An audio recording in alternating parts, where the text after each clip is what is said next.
If you'd like to grow your business but you're struggling to find the right people, you just can't seem to hire them, or maybe you've got a team already and they're not up to scratch and you'd actually like to cut some of them loose, but you don't or can't because you just don't know how to replace them, then this message will be really helpful. Hi, it's Tony from Profitable Tradie.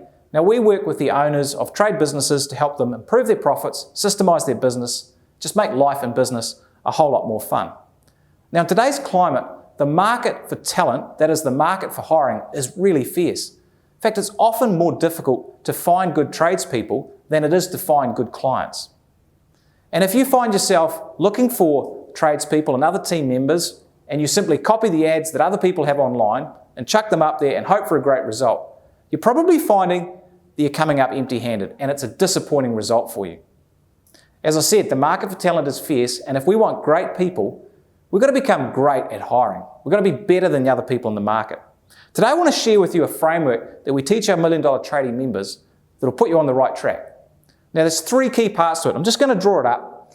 A triangle, find a really helpful way to understand this. So the first most important part is you've got to position yourself correctly in the market. That's the first part. The second part is you've got to have a strong process for hiring.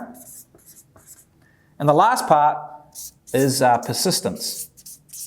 And I'll explain that a little bit more in a minute. So positioning, what does that actually mean? Well, first thing is you've got to be really attractive to people who are looking for a job. You've got to be better than the other options out there. So there's a number of ways that we can do this. First thing is we've got to put a great offer into the marketplace. So when you're hiring, think about the offer you're putting out there. Now, money's part of it for sure. And without doubt, you want to be at the upper end of the scale, because that way you're going to get people nibbling at the bait you've got on the hook. But it's not just money. It can be other conditions as well. It might be leave conditions. It might be type of work. It might be the environment. It could be the social interaction they get with the team members. All of that stuff is really important. So the offer is important. The ad that you write is very, very important. So if your ad is just a copy of everyone else's, it's going to be difficult to create a point of difference. So the ad needs to be well written. It needs to focus on the benefits of working for you. And it also needs to do something which I call problem identification. So I've just called that problem. So you want to point out what the challenges or the frustrations that tradespeople might have in their current job and help them understand that you understand why they might want to move. If they read that in your ad, they're going to think, hey, this person really understands what's important to me in a job. Last thing is the channels that you advertise in. So we'll call that channels. So you want to be everywhere. You want to be on the online directories. You want to be on Facebook. You want to promote to your database. You want to get referrals from your existing team members, other contractors you work with, even down to targeting your suppliers. They might know someone who's looking. So your positioning in the marketplace is really important. You've got to really stand out and be in the right place, say the right things that are going to attract the people that you want. Remember, good people are going to have options. You want to make sure that yours looks like the most attractive for them. Next thing is process. So process is about how professional you are in the hiring process. So have you actually got a process mapped out? Or do you just wing it? So we teach our $1 Million Tradie members a 10-step hiring process, and we script out each step, right from a phone interview to qualify people, to their face-to-face interview, how to do reference checks, how to do your psychometric testing, even how to do on-the-job interviews, if that's possible. So in the process area, we want to make sure we're really professional.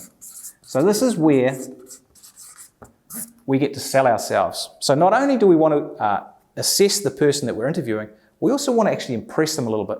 Because if they're good people, they might have a number of options. And when they talk with us, we want them to think, hey, they've landed on the mothership. This is the place they want to be. So being professional is super, super important.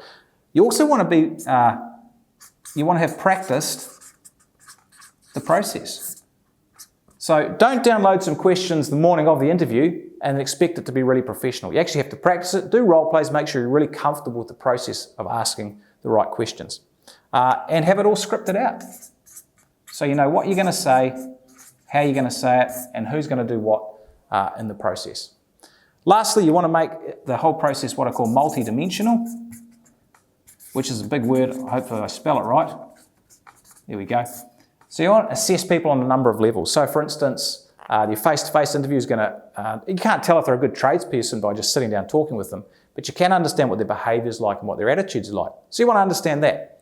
When you do your reference check, for example, that's where you can figure out if they're good on the job by asking the right questions of their previous employers. So positioning is important. Make yourself stand out. Have a great process, so you're making sure you're assessing them properly and you're also impressing them through the process.